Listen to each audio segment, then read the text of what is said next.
this is Cathy Harris. My website is cathyharrisinternational.com. Our organic food movement website is virtualorganicgardenclubs.com.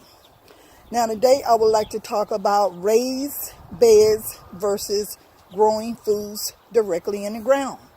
We were advised in my particular area by our natural gardening center to do raised bed versus growing food in the ground, because in my area the soil is real thin. We knew right away that we wanted to grow food in raised beds versus growing food in the ground. Now, if you want to grow food in the ground versus growing foods in raised beds, you need to have your soil tested. And the best way to get your soil tested is to contact the local agricultural department at a college or university, or check with gardening centers or nurseries for these particular companies. They will come out to your home and check your soil to make sure that the soil is okay for growing foods. What's happening is a lot of the soil has been contaminated by GMOs, lead, and other toxic ingredients.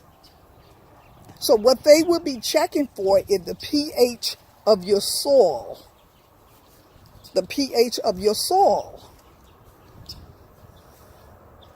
So it's always a great idea to get your soil tested if you want to grow food in the ground. The garden is looking great, and you can see everything is coming along fine in the garden.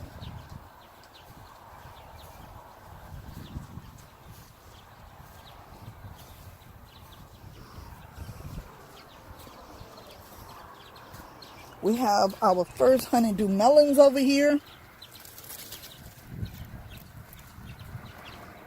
We have watermelon. They're coming along fine. We have several watermelons that's coming along.